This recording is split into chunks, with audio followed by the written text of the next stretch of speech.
And Ian, yeah, you guys need to be at the speaker's table. And Ava, you are not allowed to knock anything over today.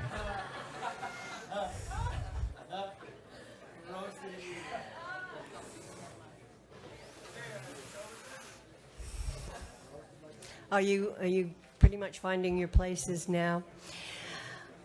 Okay.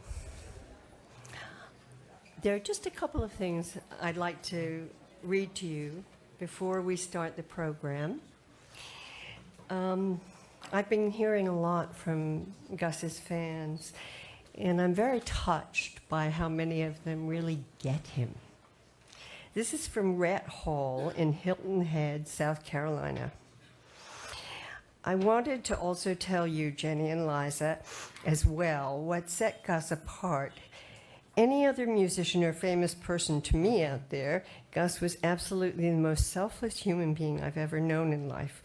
I never got to meet him, but through him giving us so much of his time and heart that he spent on his live feeds, such as Snapchat, Instagram, to be with us, communicate with us, even after he'd worked all night performing at his events, showed how much he truly loved people.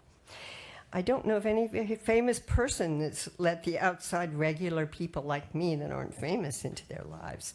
He was completely unique, a gift from God that was handed down to us for a short period of time to change the world for the better. His big brown eyes and contagious smile will forever have a part of my heart. Thank you, Liza and Jenny, for blessing the world with the beautiful, loving, beaming creation of Gustav R. Then we have Jake Entrikin from Pensacola, Florida. And he has this to say. He wasn't the modern-day Kurt Cobain, by the way. He is the first and only Little Peep.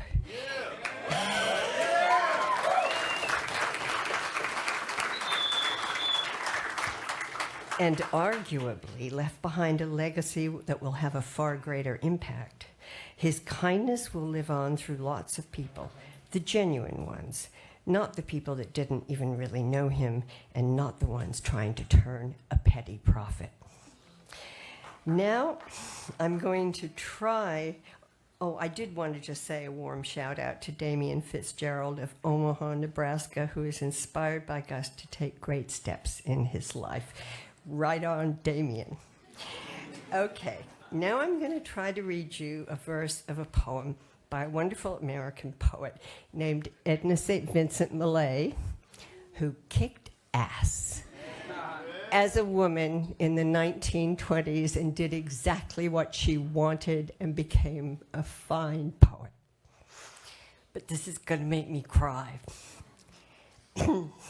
Down, down, down into the darkness of the grave, gently they go, the beautiful, the tender, the kind. Quietly they go, the intelligent, the witty, the brave. I know, but I do not approve, and I am not resigned. Thanks.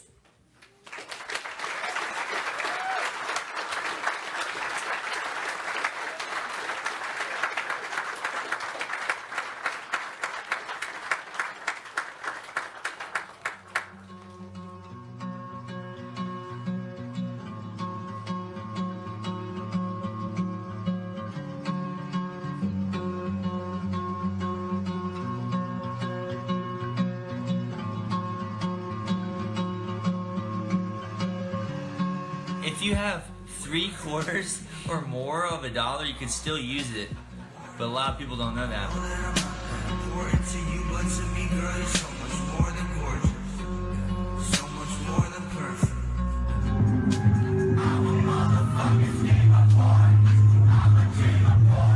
Hey, kid. Got the name Lil Peep because since I was small, baby, my mom has called me Peep. I don't know why. Peepers. Peep. It's just what she calls me. Pretty much everyone in my life calls me Peep, so Lil Peep.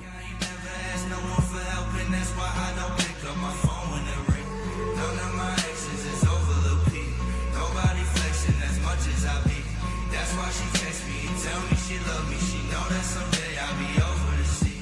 Maybe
Hi.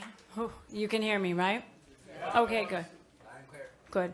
Okay, so this first, I'm going to start with a little quote which made me cry, and it's from a great book by Kate DiCamillo, and it's called The Miraculous Journey of Edward Tulane, which is, you read that and you'll just cry and cry.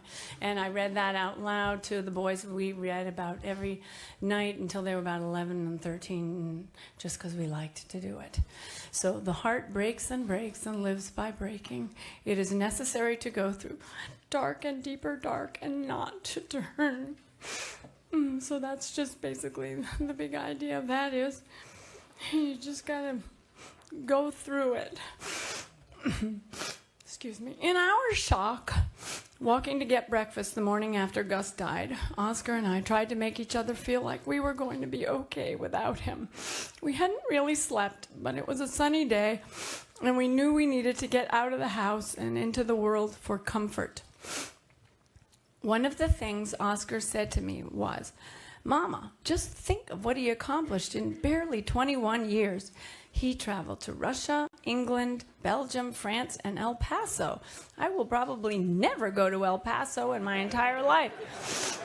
I mean, most people never get to do in their entire lifetime what Gus did in just 21 years. Many people have said these same words, more or less, to me over the past couple of weeks. Gus did it. He lived his own life on his own terms. He was a stubborn, driven, talented, crafty, observant, and tender young man. Gus was also vulnerable. He hurt terribly when his friends' parents said he was no longer welcome in their homes, once he had stopped performing well in school and had stopped playing sports.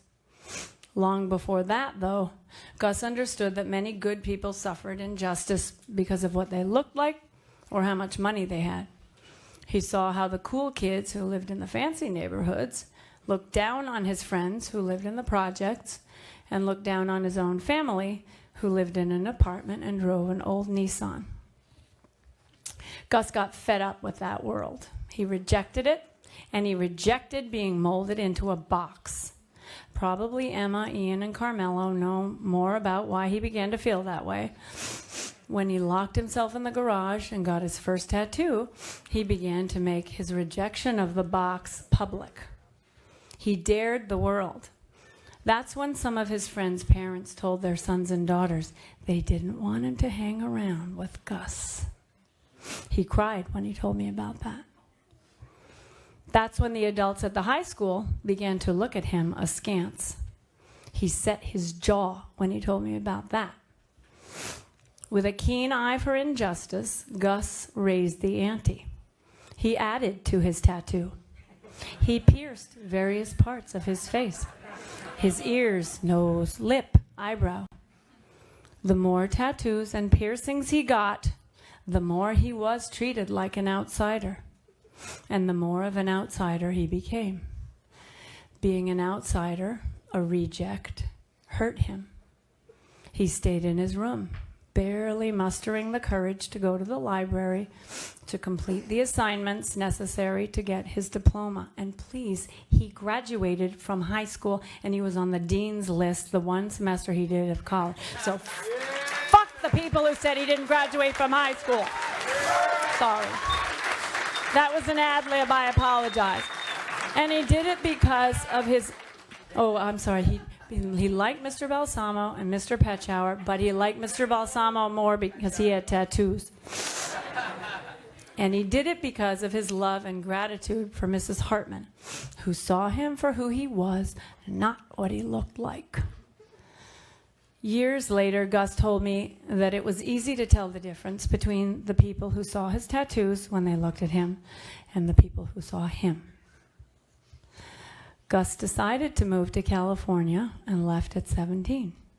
He tried to take classes, but few were available to an out-of-state resident. It was there that he discovered he could express his sorrow and joy and despair with his music. You may be surprised. You may not, but you may be surprised to hear that Gus and his housemates had a weekly Frank Sinatra night. His favorite song to sing was Fly Me to the Moon. And he was fucking good at singing it.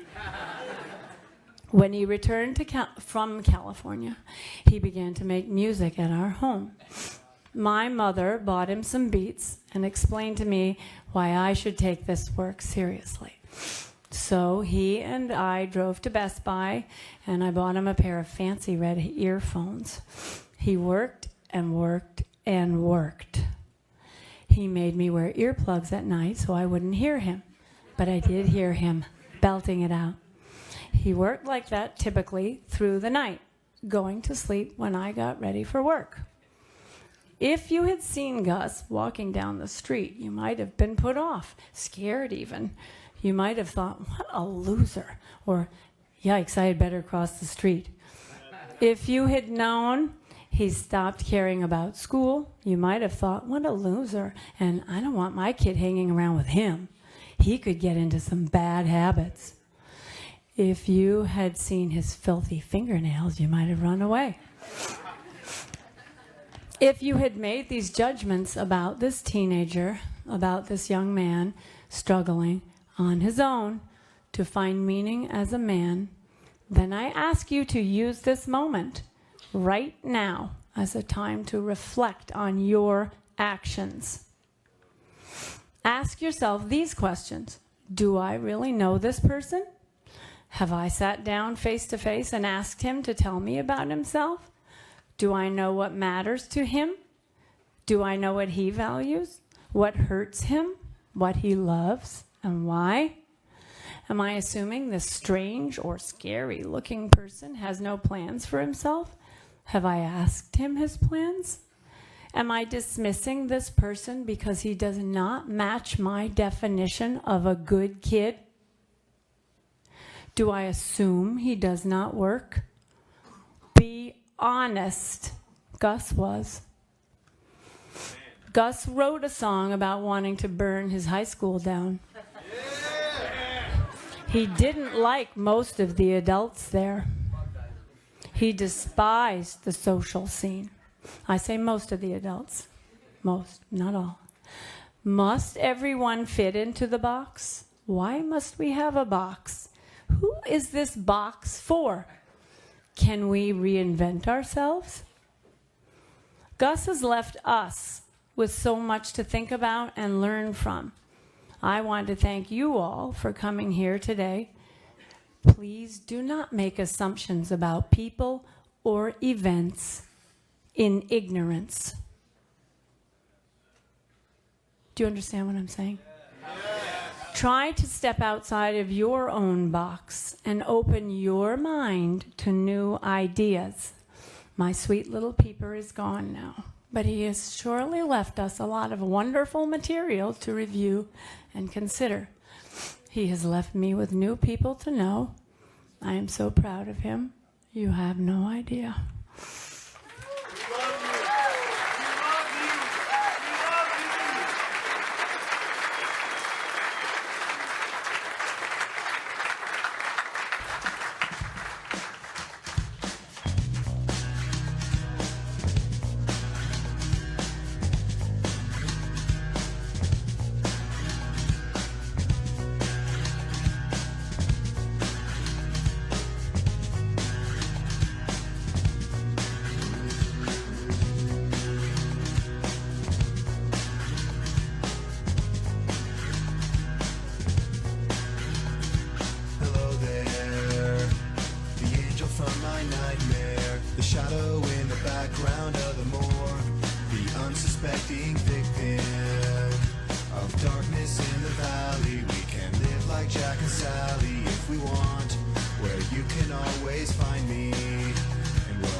And I'm so sorry. I cannot sleep, I cannot This sick, strange darkness comes creeping on, so haunting every time. And as I stared, I counted the webs from all the spiders, catching things and eating their insides, like indecision to call you and hear your voice of treason. Will you come home and stop this pain tonight? Stop this pain tonight. Don't waste your time on me. You're already the voice inside my head. Don't waste your time on me. You're already the voice inside my head. Don't waste your time on me. You're already the voice inside my head. Don't waste your time on me. You're already the voice inside my head.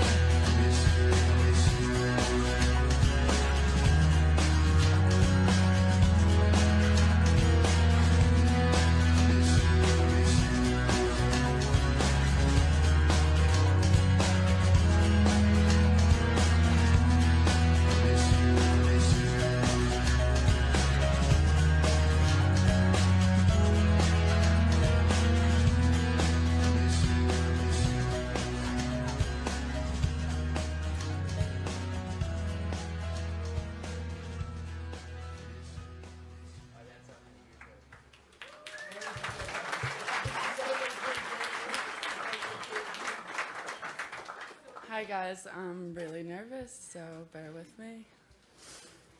Okay. I met Gus in 3rd grade. We were 8 years old. A close family friend passed away that year, and I remember I got to sit crying on the big comfy beanbag chair all day by myself. And Gus just kept coming over to me to make me laugh. He was the only person to cheer me up that day. I wish he was here right now cheering me up. By 5th grade, I was in love with him. We were so young. He was just so cool from the start. I mean, I've never met anyone who's colored their hair more times than me. Middle school came and we stayed friends. I remember he'd go on for hours making fun of the guys I dated. But no matter what he was saying, I couldn't stop laughing at it. Gus was able to do that. He was so funny. He would make you laugh so hard you wouldn't realize he's been making fun of you for the past 10 minutes. He'd make me laugh until I'd cry. I don't think it's physically possible to shed more tears for anyone. High school came, and we went back and forth, breaking each other's hearts. We'd date for a month, and he'd hate each other for 2. But he was always there, and he always reassured me how much he loved me. Even if he was pissed at me, even in the hardest times when I thought no one was there, he was. He was just always there. Senior year came, and he finally showed me some public affection. He was never too good at that. He kissed me in front of a whole party. I remember thinking, wow, we're really going to be in a real relationship this time. It didn't happen immediately, but eventually. He moved to California after high school, and so did I. He was in LA, I was in San Diego. He was living with Brennan with no job or money at all, eating only the Trader Joe's canned beans Liza would send him in a box from New York. I went up there every other week with my 2-week pay of $100. I was working for my sister. Let's just keep that in mind. I think the train ride itself cost about $70. I'd have to steal food from my sister's house and bring it up so we didn't have to eat those beans. I think he wore the same pants every single day that year. And for some odd reason, it never grossed me out. He'd step out of his pants that were literally molded to his legs. They were so stale, they would stand up straight. And I never even flinched. I mean, that's true love, if you ask me. He eventually moved back home to Long Beach. I think it took me maybe 2 months to run back after him. I might as well have just immediately moved all my stuff into his tiny room, because I don't think I slept in my own bed more than 10 times that year. I was glued to him. I hated working. I didn't want to be away from him. which was pretty strange because we did absolutely nothing but sit in his room every day. I'd watch him smoke the clips people left at his house the night before because either he didn't want to leave his house to get weed, Ian wasn't around, or he had no money to buy it, which was usually the case. But he never worried about that. He always knew he'd have all the money he needed one day. He always knew he'd be something more. And I can truly say I don't think anyone who really knew him ever doubted that. He had to start kicking me out of his house so he could record. He would tell me he couldn't sing in front of me until he was famous. And then it all started to change. It started to happen. He started to have a fan base, girls started commenting on his pictures, and I started freaking out on him every other day. But no matter how much we fought, he wouldn't stop telling me how much he loved me. We'd break up, and the next minute I'd get a text from him saying, "I love you." He made it so hard to ever be mad at him. He'd tell me, "No matter what, Emma, you're always my family." And I didn't really know what he meant by that until now. I'd get mad at him and say, "I'm not your freaking sister, Gus, I'm your girlfriend." But now I get it, because I feel like I've lost the closest thing to me. But you know what makes it feel a little better? Knowing he's right here by my side. Knowing how much he hated to see me cry. Listening to his voice sing me to sleep. And knowing how much he loved me. I think he told me that enough times for all of eternity. But I still can't help but wait for the day I get to see that smiling face. Tell me how much he loves me one more time. I don't think anyone could ever forget a smile that big. Gus, I don't know if this will ever get easier. But I know with your guidance I can make it through. We all will. There's an empty hole in my heart. But with every single beat, I can feel you shining through it. You are my soulmate, and souls never die. You lived through me. He lives through all of us.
Hello, everyone.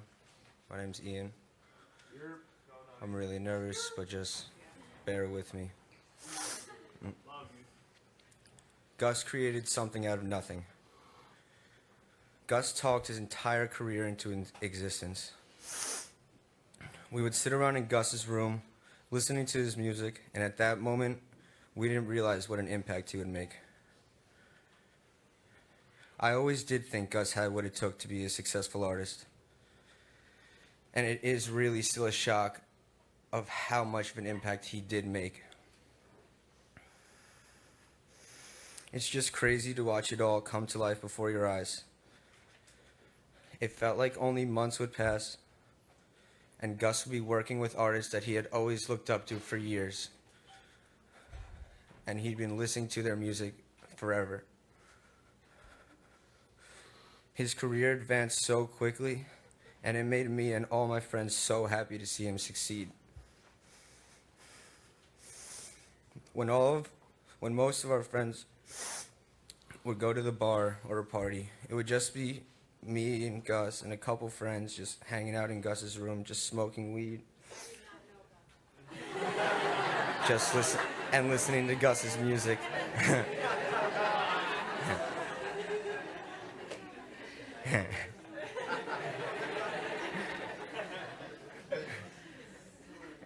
We would stay up all night, literally until like 5 in the morning. Liza would always come in every day, almost, and just tell us to turn it down. But Liza would never, ever be angry. Never once was she really angry at Gus. She knew that this is what Gus needed to do to move on in his career. She knew that showing him support and giving him as much freedom and support as possible was what he needed to succeed in his career. And without that, I don't think that Gus would have ever made it this far in his career. Gus worked really hard to get where he got.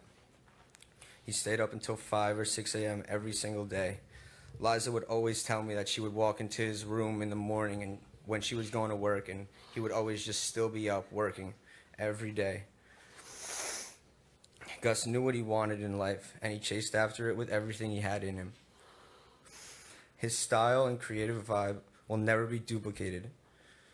He lived the life of a rock star, and I know he wouldn't have wanted it any different. I will always miss you and love you, Gus.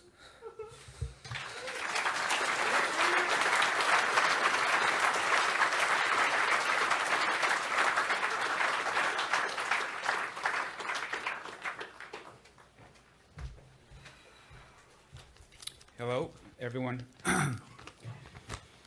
My name is George. I'm going to read a tribute from Dylan Mullen, also known as Smoke-a-Sack,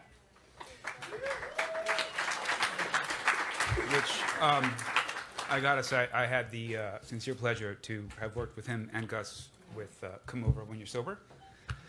So, Dylan, I'll try not to fuck this up. Here we go.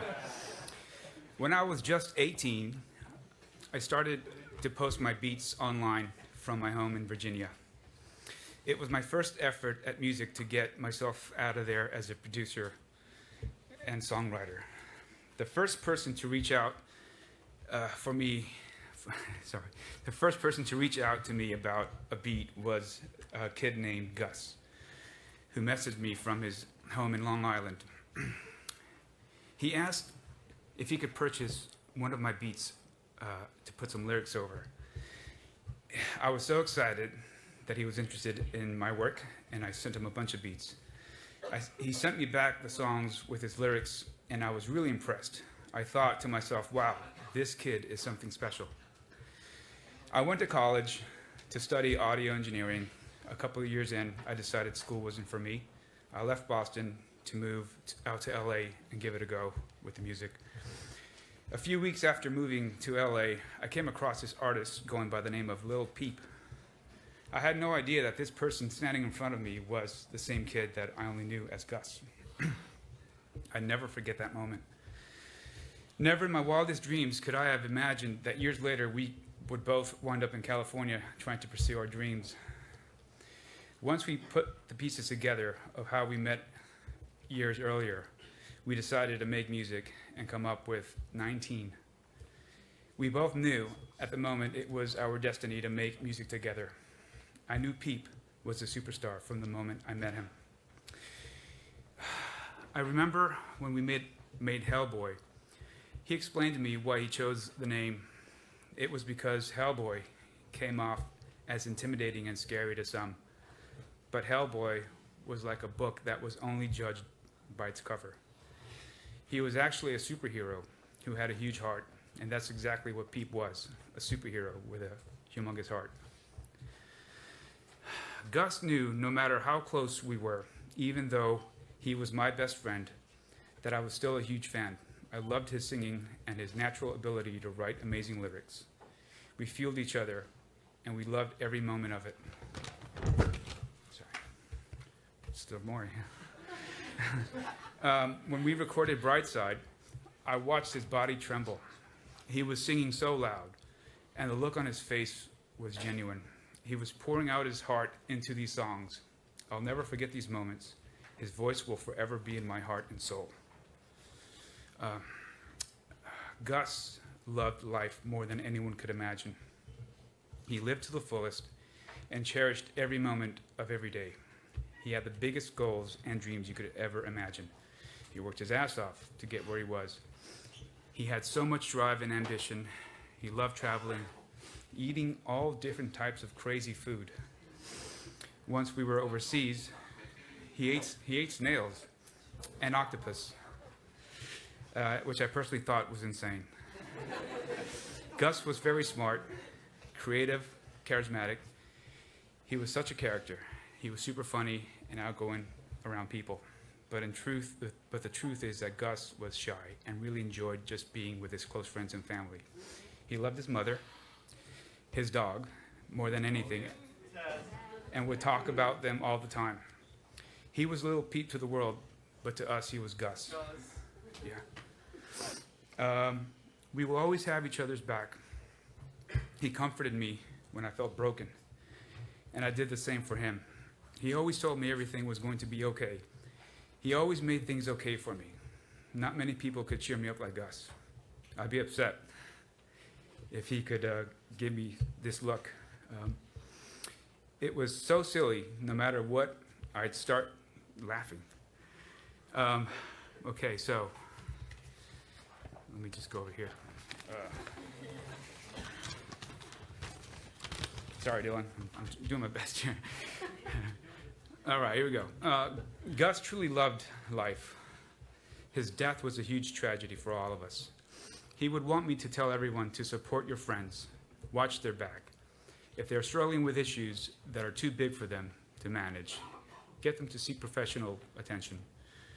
Do not try to find yourself finding answers in the street. Honor him. Give his death meaning. Gus, I always feel blessed that you were part of my life. I will never forget those looks you gave me, by the way. You always made me laugh. I will remember all the fun we shared, the way you made me feel good about myself. I'm so grateful how everyone reached out to me during this painful time to offer your messages of hope, kindness, and support. It means so much to me, and thank you from the bottom of my heart for the both of us. Rest in peace, my brother.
Friday, I could never sleep.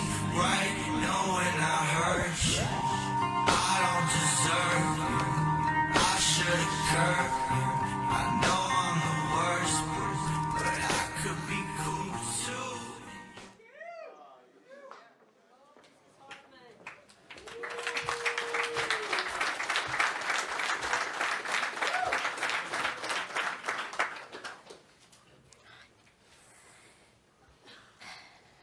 Today marks 17 days since the morning I found out that Gus left us.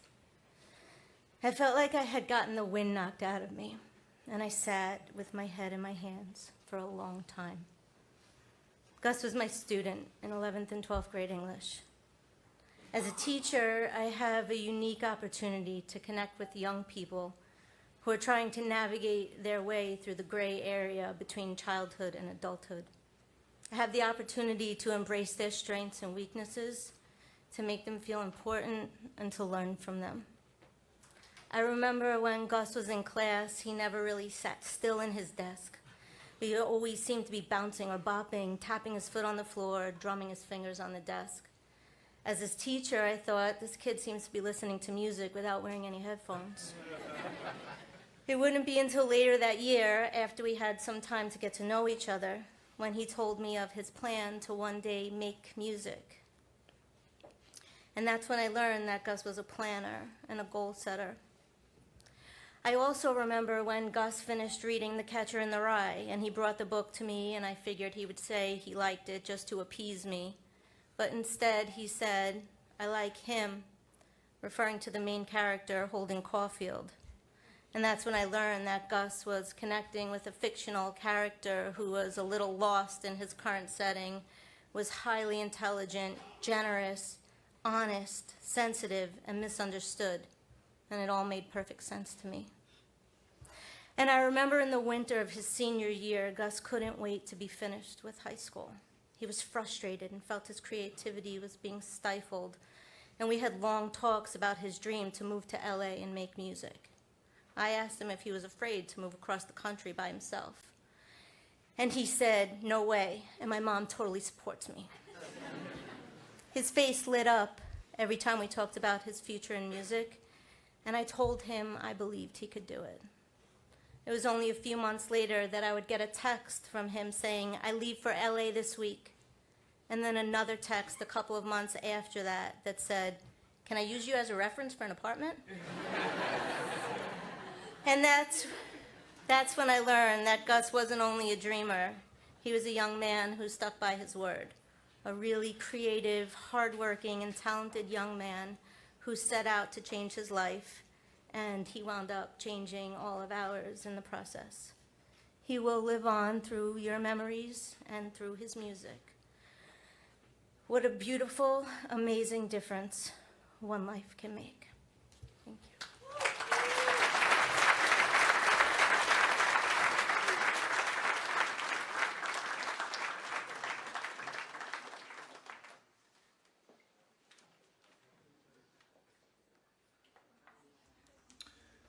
My name is Travis, and I'm holding my grills because I want to tell the story about the time Peep and I got fitted for our grills together.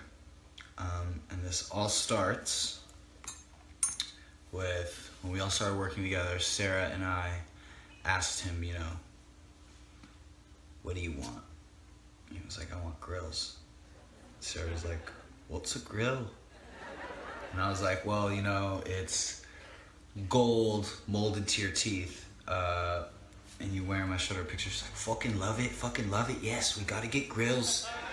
So she tells everyone in the office, we spend a whole day calling people, trying to find someone that can come and mold our teeth for grills. Finally, we get someone there, we're sitting in the office, and I'm going first. And it's weird when you get molded for grills because they fill your mouth up with this weird fluid, marshmallow, fluffy stuff, and it's really cold and you can't talk. So me and Pete were just like kind of looking at each other like, and so we take them out. after like 3 minutes, and she asked me, what kind of grill I want. And I said, just top and bottom, really simple. I just want white gold. Boom. Cool, okay.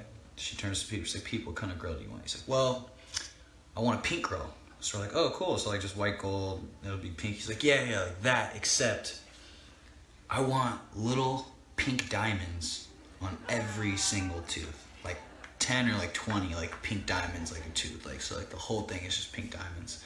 And everyone in the room kind of stopped.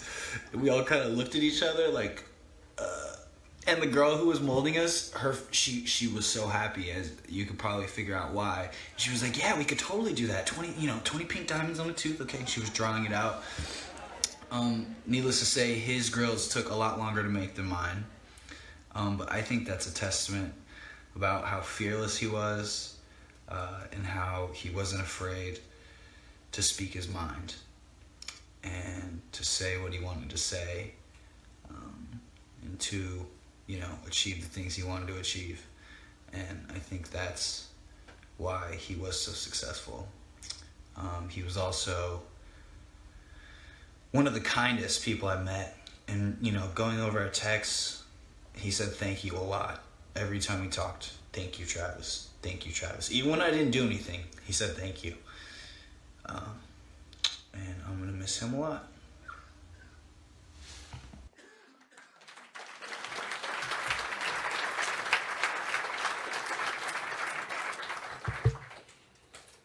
Thank you, everyone, for being here. When Gus started his music career, I never thought in my wildest dreams I'd be able to get to share a stage with him. So this is really special. My name is Eddie Whalen. When me and Gus met at a young age, we were inseparable from the start. His house actually became like a second home to me, and Liza like a second mother. I actually owe Gus a lot of credit for things I'm interested in today. The music we used to listen to on Oscar's Gold Walkman, like Blink-182, Red Hot Chili Peppers, Good Charlotte, Eminem. And if my dad knew that I was listening to Eminem when I was in elementary school, he would have flipped out. But he never found out. So that's good. The style and sneakers that he rocked from a young age, at their house they always had a CCS catalog, and I used to go around in Skechers like a dork. But I would see the shoes on Gus's feet, and I would go to my mom like, Mom, I really want those kind of sneakers. And thankfully she hooked me up. My love for the Yankees that directly clashed with his family's love for the Red Sox. That was a really fun rivalry to go back and forth with. The way he was allowed to curse in front of his parents, that shocked me. I used to try out curse words here and there just to see how they felt. I'm gonna keep ripping on myself. I used to wear my jeans my shirt tucked into my jeans, pulled way up. And Gus would never let me hear the end of that. And as soon as we became friends, that ended. The sum total of all of this is that Gus really introduced me to what cool was. Gus had such a style about him. And that's one of the things that'll be missed about him most. These last few weeks, I've learned what crying really feels like. And it's not the same crying that we used to do when we fucked up a skateboard trick outside Lindell School and busted up our shins. And it's not the same crying that I did when the Red Sox came all the way back in 2004.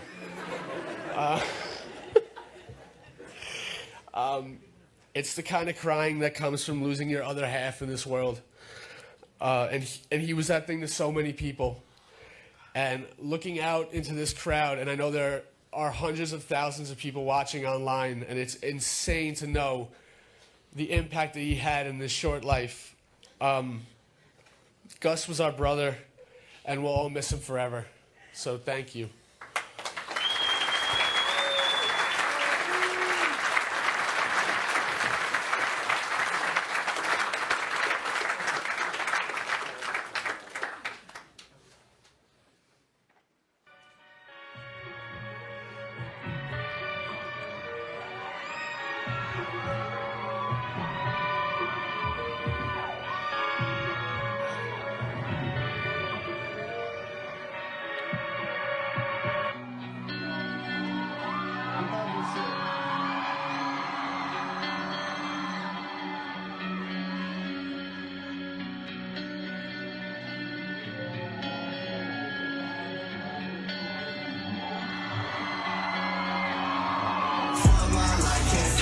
Girl, don't tell me you could say that shit.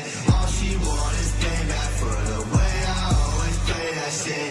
You ain't getting nothing that I'm saying. Don't tell me you ain't nothing like them other motherfuckers. I could make you rich. I could make you this, baby. I could make you that. I could take you there, but baby, you won't make it back. Growing sick of this, and I don't wanna make you sad. Do I make you scared, baby? Won't you take me back? Nothing like them other motherfuckers. I could make you rich, make you rich. Nothing like them other motherfuckers.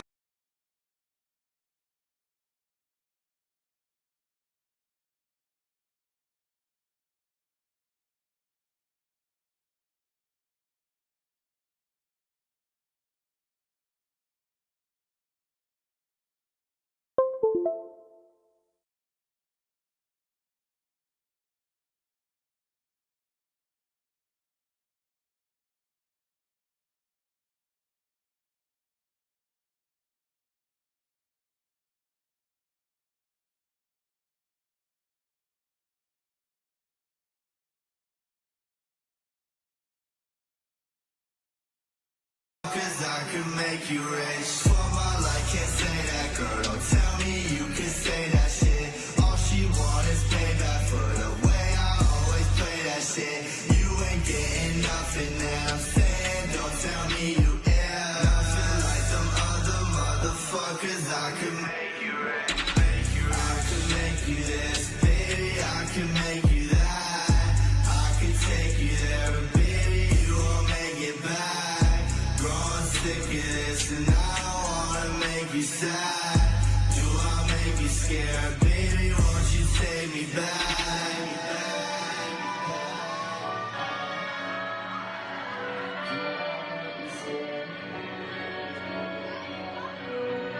Down another lonely road I go, just another lonely road home.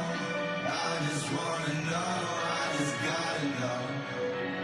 Do you wanna go, baby? We can go. For my life, can't say that, girl. Don't tell me you can say that shit. All she want is payback for the way I always play that shit. You ain't getting nothing that I'm saying. Don't tell me you ain't nothing like them other motherfuckers. I could make you rich, make you right. I could make you this, baby. I could make you that.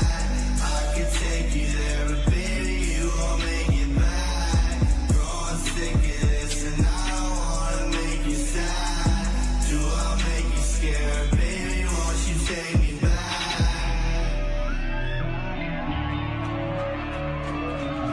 Do I make you scared, baby? Won't you take me back? Nothing like them other motherfuckers. I could make you rich, could make you rich.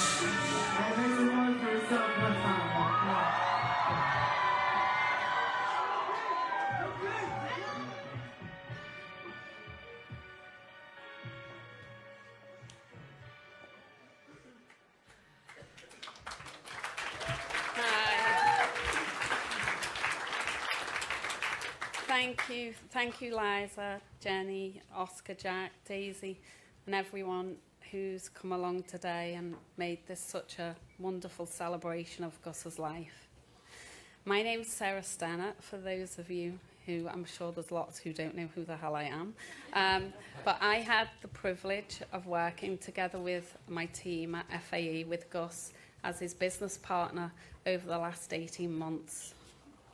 From the moment that Travis, who we saw earlier, showed me the picture of Gus, and I had 30 seconds of 19 on SoundCloud, I was obsessed. I turned into a teenager. People in my office literally thought I'd finally lost my mind. It took me 2 weeks to track him down to a squat where he was living in downtown LA with some of his peers and collaborators who I'm so happy to see here today. It then took me a further week to persuade him to come and meet us because he thought we were probably two corporate arseholes and I was definitely too old and just wouldn't get it. Once I met Gus, I was totally captivated by this amazing young man with Crybaby tattooed across his beautiful face. We agreed to go on a journey together. It is clear to me now that our meeting was destined for a larger purpose. My team and I did everything we could to ensure that the world knew about this unique, brilliant talent of Peep. Everyone we introduced him to, from the famous photographer Mario Testino to my aging mother, was completely enthralled with him. It's easy to understand why. Peep was a fascinating contradiction. He had the ability to merge complex emotions into a single moment. He could be happy and sad, anxious and confident, self-conscious and brazen. He was just unapologetically himself. My daughter Rose described him like this. He embraced and accepted every human emotion without fear or resistance. He was not uncomfortable with his uncomfortableness. He accepted himself, and in the words of his friend Bexy, who I hope is watching, he was living, not existing. He was always passionate about what he was doing and was planning his future with huge excitement.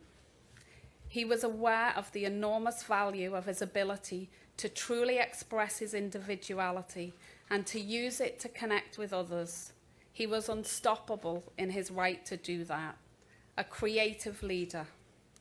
I'm grateful for every minute of every day I had this inspiring young man in his life, in my life, and me and his. Being young is something the old want, and being wise is something the young need. Gus was both young and wise. He helped me in some of my own personal challenges, in particular my absolute terror in public speaking. Get up there, believe in yourself, just be yourself, and you can see today I can do that. He will live on in his music.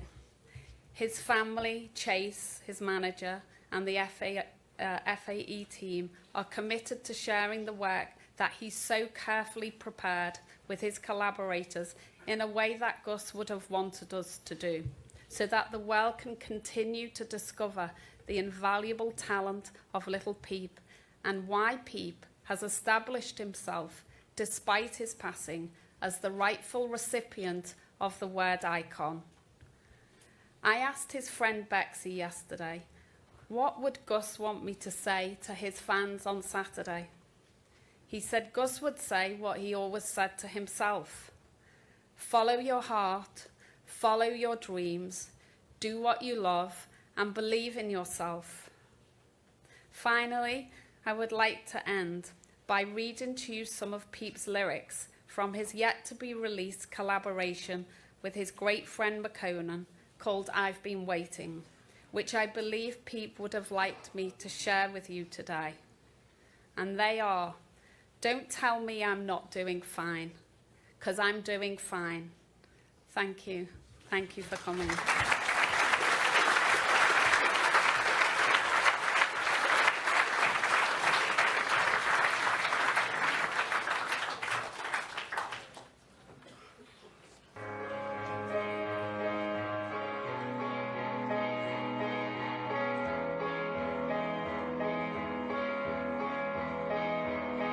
Bother me, tell me awful things. You know I love it when you do.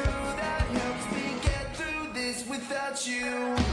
Bother me, tell me awful things. You know I love it when you do. That helps me get through this without you. Bother me, tell me awful things. You know I love it when you move that on me. Love it when you do that on me. You like attention, I find it obvious.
I've been asked to ask anybody who wants to come up on the stage and write something on this. This right here, right? Write something on it? Yes. And something nice, not something rude.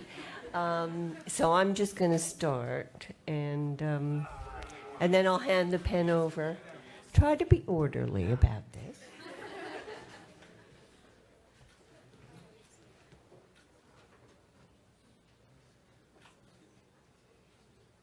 Oh, this is very difficult.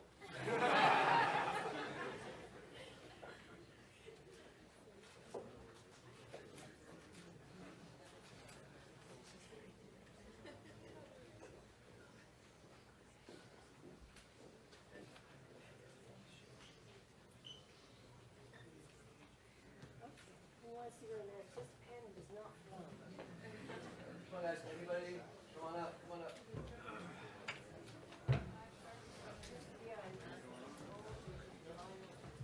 Yeah, if we can get a line over here, whoever wants to write anything, please come forward. Thank you. When I was a young boy, my father took me into the city to see a marching band. He said, son, when you grow up, would you be the savior of the broken, the beaten, and the damned? He said, will you defeat them, your demons, and all the non-believers, the plans that they have made? Because one day I'll leave you a phantom to lead you in the summer, to join the black parade.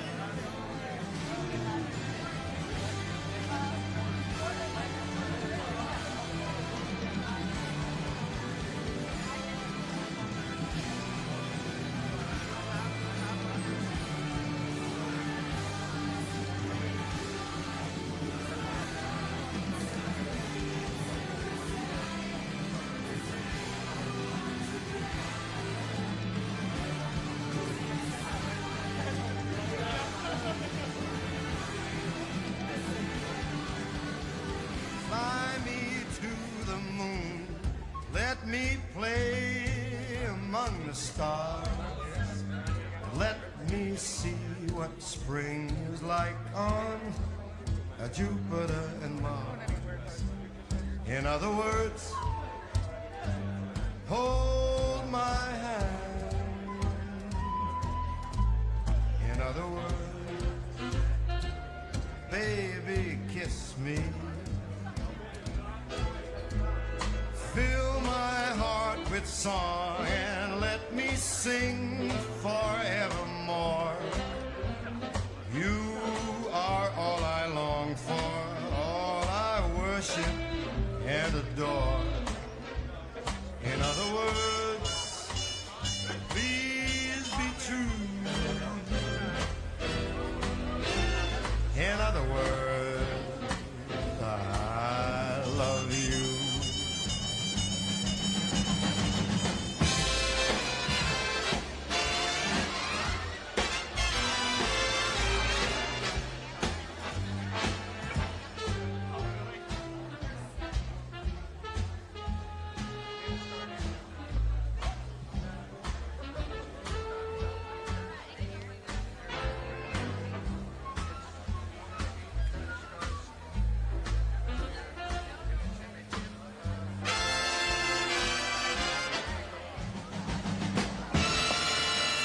Fill my heart with song, let me sing forever.